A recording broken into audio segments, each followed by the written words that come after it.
Hello guys, welcome back to the channel. In today's video, I'm going to be teaching you everything you need to know about how to track your calories and macros on the app MyFitnessPal. I will preface this by saying in this video, I'm not going to be teaching you how to actually calculate your own unique calorie and macro goals. I'm just going to be teaching you how to track once you already know your calorie and macro goals. If you have no idea how to set up your calorie and macro goals, obviously it would be most ideal to get this done by a coach, but I also have a video linked down below that teaches you how to do it yourself, so make sure to check that out afterwards. And if you're new here, hi, my name is Tina. I'm an online fitness and nutrition coach. I also do content over here on YouTube as well as on Instagram and TikTok, lots of clothing hauls, lifestyle videos, nutrition tips, form videos in the gym. If you find this kind of content helpful, make sure to subscribe and follow along and send the link of this video to someone who you think would find it helpful. So this entire video is going to be super tangible. I'm going to be teaching you the ins and outs as well as some good hacks on how to track as simply as possible. But before we dive into that, you might be wondering,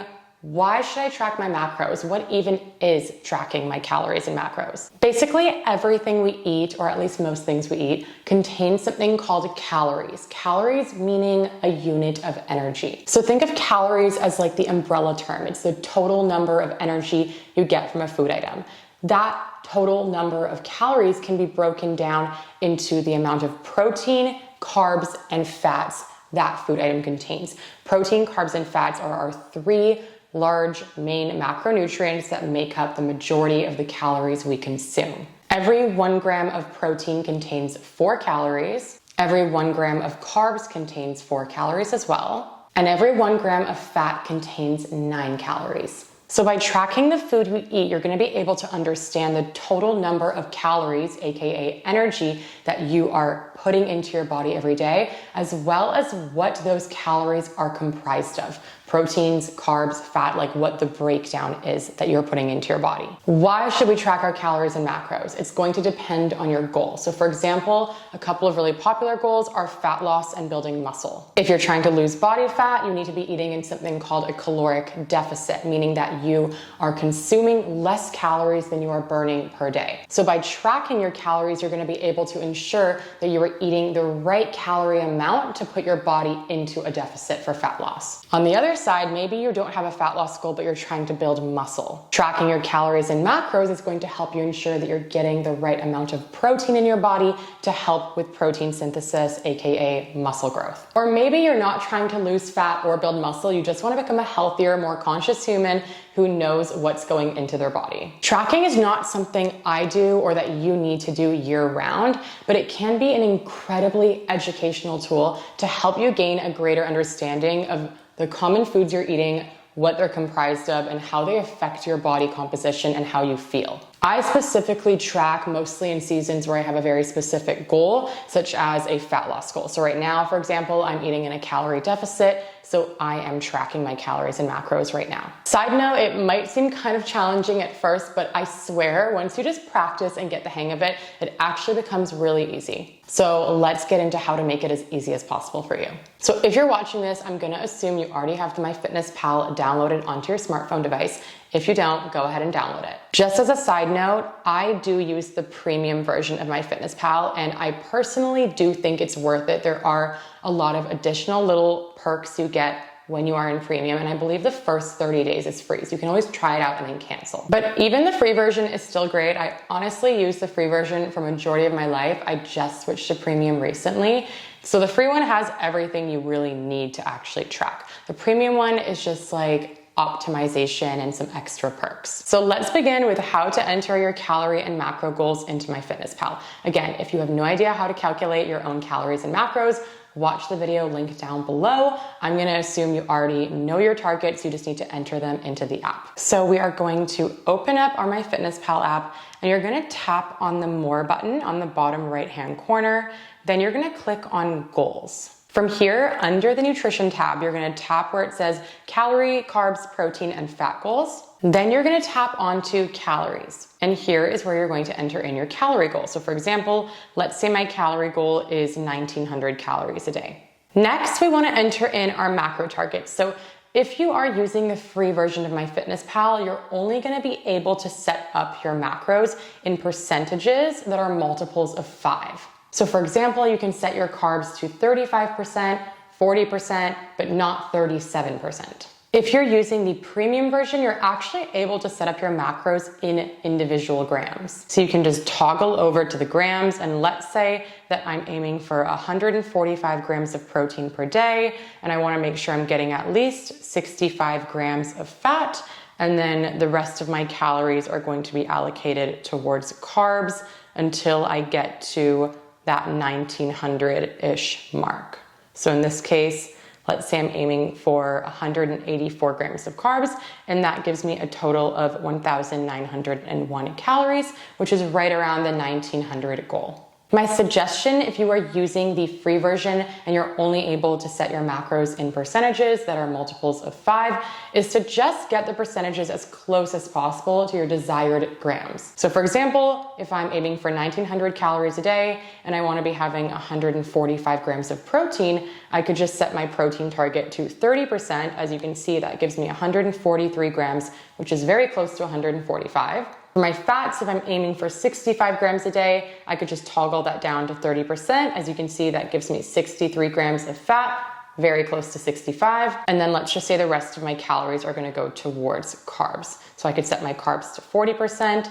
And as you can see, that totals to 1900 calories and still gets me where my grams are set to be, or at least as close as possible. And in your head, you know what your targets actually are to the individual gram. You're just gonna set it up as closely as possible here so that when you're looking at it visually, like, you know, when you hit the goal, it's like actually hitting the goal on the app as well. Okay, so now that we have our calories and macros set up in the app, let's explore the rest of the app a little bit. So here we have our dashboard. This number in the circle here basically just takes all the calories you've logged that day and subtracts them from your total calorie goal to tell you what you have remaining for the rest of the day. If you have your activity tracker, such as like your Apple Watch or your step tracker linked to MyFitnessPal, it will take the calories that you burn from your activities and actually add them back on to your calorie total for the day. I have this turned off because when I calculate my calories, I am already taking into consideration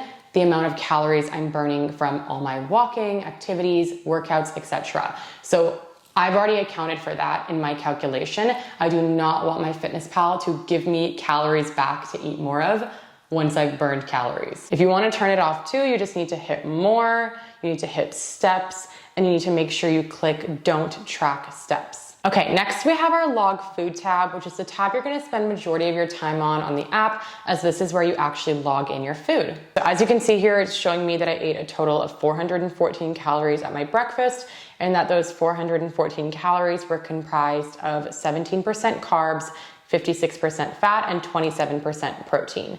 I can also tap on the screen here where it says breakfast, and it'll switch it over to grams. So I can see it was 17.5 grams of carbs, 25.7 grams of fat, and 27.1 grams of protein. I'm gonna be teaching you how to log this stuff in very, very shortly. If you scroll down to the bottom of the log food tab and click on the nutrition button, it'll also bring you to this other tab that shows you a breakdown of how far along you are in your protein, carbs, and fat goal for the day. It'll also show you some things such as fiber, sugar, saturated fats, etc. The only things I really pay attention to are protein, carbs, fat. I also do look at fiber and try to make sure I'm getting at least 25 grams a day. That is the recommendation for most females. I do really like this tab, and I usually will peek at it throughout the day just to be like, okay, I've gotten 27 grams of protein so far today, and I have 116 grams left. And that kind of helps me make more informed decisions for my remaining meals for the day in knowing how much protein I have left to consume.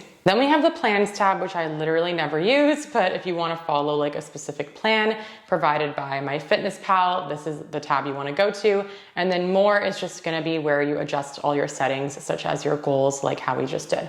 Okay, now that we've got our calories and our macros set up in the app and we understand all the tabs on the app, let's get into how to actually track. So first thing you're gonna need is a food scale. You can order one on Amazon, or you can just walk into a store like Walmart and they sell them there as well. My recommendation is to buy one with tempered glass, as they are a lot easier to clean. Every scale will be a little bit different, but generally speaking, you're gonna be able to switch between different measuring units such as grams, milliliters, ounces, fluid ounces, etc. For like 90% of things that I track them in grams, except for liquids such as milk or juice, I will track in milliliters. So what you wanna do before you weigh anything out is you wanna place a plate or a bowl on there and you wanna tar the scale. To tar a scale basically means to zero out the weight of whatever is already on there. So because we don't want the weight of our bowl or plate to be included in our calculation of, let's say, the apple we're about to weigh, we want to make sure that we tar it to zero before adding that apple onto the scale. Next, we're going to simply place our food item on the scale and it's going to tell us the total number of grams for that item. MyFitnessPal has a huge database, so anytime you're logging something generic, such as a protein source, a carb source, a fat source, fruits, vegetables, etc., it will be there. When searching up a food item, try to click on the ones that have a green check mark beside them if possible, as those have been verified and are going to be more accurate. So to log this in as my snack, I'm going to click add food. Let's say I don't know what type of apple it is, but I know it's a red apple. So I'm just gonna look up red apple. I click on the first one. As you can see, it's verified, amazing. And then here where it says serving size, you're gonna click there and you're gonna change it to 1 gram. Next, you're gonna click on number of servings and you're going to enter in whatever number showed up on the scale. So in this case, 107 grams. And now you can see that for this red apple, it is 63 calories, comprised of 15 grams of carbs, 0.2 grams of fat, and 0.3 grams of protein. I'm gonna click on the check mark in the top right-hand corner. And now when I go back to my log food tab, I can see that the apple has been tracked. Going back to the same red apple example, as you can see in the serving size tab, there's lots of different ways that we can log this. So you can log it in ounces. You could just generalize 1 cup of sliced red apples. You could even just enter in 1 medium apple. And we always want to, if we want to be as accurate as possible, try to actually weigh out our foods on the scale and enter them in the grams or in the ounces or in the milliliters, etc., to get the most accurate reading. Because if you were to just log in medium apple, what does medium apple mean? Like, is a medium apple 50 grams? Is it 200 grams? Is it 100 grams? You know? But if you're ever in a rush or you're eating out and about, like someone just offers you an apple at work and you don't have your scale with you to weigh it out, or it's just super inconvenient to weigh it for whatever reason, you could just log like 1 medium apple or 1 small apple or 1 large apple or 1 cup of sliced apples. So let's just say someone hands me a small apple and I want to eat that and I don't have a scale with me. I could just log this in and call it a day. So let's just say they are handing out red apples at your work and you want to eat one and it's about medium size. So you already have the serving size set to medium apple, that's perfect. But let's say you only end up eating half of the apple and not the full thing. How would you log that? So you could either just enter it in as 0.5 of an apple as a decimal. Maybe you end up eating 3/4 of the apple, then you could put 0.75. Or you can also switch over to the fractions tab where you can enter it in as 3/4, half of an apple. Maybe you end up eating 1 apple and a half. You could log it in like this. So I will usually bounce between the fractions and the decimal tab when logging in my food, depending on what makes the most sense for the food item I'm logging. When weighing out meats, you always want to make sure that you are logging them in the form that you are weighing them in. Because 100 grams of, let's say, cooked chicken breast is gonna have a different calorie and macro breakdown compared to 100 grams of raw chicken breast. As you can see here, 100 grams of cooked chicken breast is 165 calories. 100 grams of raw chicken breast is 110 calories. So just make sure that you are logging that information correctly. People do always ask me, should I weigh my meat raw or cooked? Honestly, it doesn't really matter. I usually weigh mine raw just so that I know how much I'm gonna be getting from it before I actually cook it. But you can do it either way, just make sure you're logging it properly. For certain things, it's also gonna make more sense to just not weigh it on the scale and just log it in like cups or tablespoons or teaspoons or something like that. Perfect example of this is oils. So it's gonna be super, super annoying to actually take your oil, measure how many milliliters it is on the scale before adding it into your pan to cook your food. So what I usually do instead is I always just have like a couple of tablespoons like near my oil, and I will just, pour my oil into like a teaspoon or a tablespoon and log in however much oil I had that way. So for example, let's say I'm using some olive oil to cook my chicken. I would just look up olive oil, and then serving size, I can switch it to teaspoon, cup, 1 milliliter, etc. Let's just say I had 2 teaspoons of oil. So I'm gonna switch it to teaspoon. Number of servings is 2. And then you can see the breakdown right there. When tracking anything that's packaged and has a barcode, you can use the barcode scanner that MyFitnessPal has. The barcode scanner used to be available on both the premium version and the free version, but I have heard some people say that it's no longer available on the free version, which sucks if it's true. I can't confirm because I have the premium version, so I obviously have the feature. But if you know the answer to this, please comment it down below and let us know. Honestly though, the barcode scanner is absolutely essential to me. I literally use it every single day, and I feel like that's part of what makes tracking so easy. So think things like packaged pasta, granola bars, canned beans, literally anything with a barcode on it, you can scan it and it will automatically load the data into the app for you. I mean, you could also just like search up that item by typing it up and it will come up. It'll just take like 15 seconds longer. Speaking of pasta, anytime you're tracking something like pasta, noodles, rice, or any sort of uncooked grain, the nutrition facts on the back are almost always going to refer to the item in its current condition, aka raw. Sometimes it will actually specify on the box like 85 grams raw of these pasta noodles are X amount of calories, but sometimes it doesn't specify, and if it ever doesn't specify, just assume it means raw. When you're weighing things like pasta or rice, I do always suggest weighing it raw, like pre-measuring 85 grams of uncooked pasta, logging that in, and then cooking that.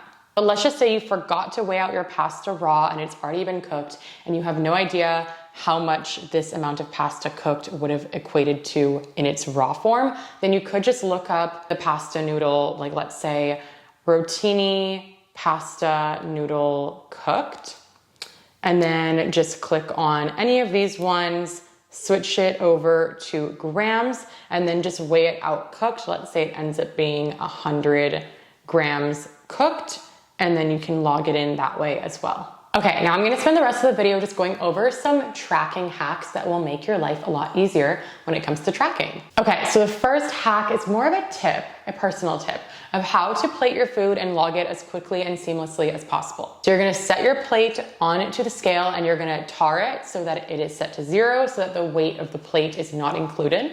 Then let's say I'm making like a afternoon fruit plate, okay? So I'm gonna have some grapes, so I'm gonna put my grapes on there. I can see how many total grams it is for those grapes, and then I'm gonna go ahead and log that into MyFitnessPal right away. Then before adding the next item, I'm gonna tar the scale again to 0. Now maybe I'm gonna add some strawberries on here. Now that I know the total grams of strawberries, I'm gonna immediately again log that into MyFitnessPal and tar it again to 0. And then last thing, let's say I'm also adding some blueberries on here. And then I'm gonna log the weight of the blueberries onto MyFitnessPal. And now I have everything logged, everything is plated, and now I can pick up my plate, go sit down and eat it and not have to like replate it all onto a different plate. This is pretty much how I track all my meals, and it literally takes like 2 minutes to do it. I'll put the plate on the scale, tar it to 0. Let's say I'm having a sandwich. I'll add my bread on it, log it. And then I'll tar it to 0, add my turkey slices, log it. Tar it to 0, add my cheese, etc. My next hack is how to track things that are in a jar, such as peanut butter, honey, or mayonnaise. So let's say we're tracking peanut butter. You're gonna take the peanut butter jar, place it on your scale, take the lid off, and you're gonna tar the scale to 0. In other words, now the weight of the peanut butter has been unaccounted for on the scale. Next, I'm gonna take my spoon, and let's say I want to have 15 grams of peanut butter. I'm simply going to scoop out some peanut butter until it shows me -15. What this basically means is that I took 15 grams off of the scale rather than adding 15 grams onto the scale. It is so much easier to do things like peanut butter and mayonnaise and honey this way rather than like taking peanut butter out of the spoon and it's all sticky, and then using my finger and like trying to put it onto the scale until it hits 15 grams. It's just like a mess. And this way you can lick everything off of the spoon, knowing that every little bit of that peanut butter on the spoon has been accounted for in your tracking. My next hack is using the recipe feature on MyFitnessPal. If you're anything like me and you are a creature of habit and you eat very similar things day in and day out, then why waste your time re-logging them every single time, especially if it's gonna be the exact same amount of ingredients every single time. And this is where the recipe feature comes in. You log the item in once, and then every time you wanna eat it again, all you have to do is click a button and log it. So you're gonna click the More tab on the bottom right, My Meals, Recipes, and Foods. And as you can see, I already have tons of my go-to recipes pre-entered in. Then you're gonna click on Create a Recipe, and then enter ingredients manually. And we're gonna title the recipe. So let's just say we're doing Tina's morning oats. It's like the oat recipe I have every morning before work, and serving size is 1. It's just 1 serving size for me. Then we're gonna add ingredients, and let's just say we're gonna use the barcode scanner and scan my everyday rolled oats that I use.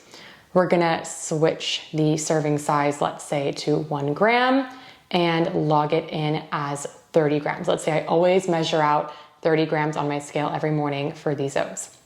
Check mark on the top right, add another ingredient. So let's say we're also gonna scan in my peanut butter that I always add to my oats every morning. We can change the serving size again to 1 gram. And let's say that I always put 20 grams of peanut butter on my oats. Check mark that in. And then last ingredient is, let's just say, raspberries. So I'm gonna look up raspberries. I'm gonna click the verified one or any of them that look accurate, change the serving size to grams. And again, maybe I always put 75 grams of raspberries on my oats. Okay, toggle that in, and then we have everything entered in. Perfect. We're gonna click on the arrow on the top right. And as you can see, it's giving me the full breakdown of my morning oats with the calories, fats, carbs, and the protein. Then you are going to click save. And then from here, you're just gonna go back into your log food tab. And let's just say that I am having this tomorrow for breakfast. I'm gonna pre-log it in advance.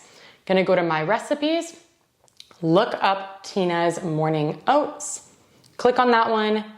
Everything's right here, calories and macro breakdown, 1 serving. I'm gonna log that in, and now it is logged in for the day. And now anytime I eat these oats again, all I have to do is just look up and log Tina's morning oats, and I don't have to always like re-enter in individually the oats, the raspberries, the peanut butter every single time I eat the same thing. So this is just like a good time-saving hack. To build upon the time-saving hacks even more, another hack is to pre-log your meals days in advance. So you're like kind of planning out your week. It takes out the guesswork of like, oh, like what am I gonna eat for breakfast tomorrow? And it also saves you time because then you don't have to log it in real time. So let's say again, with that morning oats recipe, I literally eat it every single weekday before work.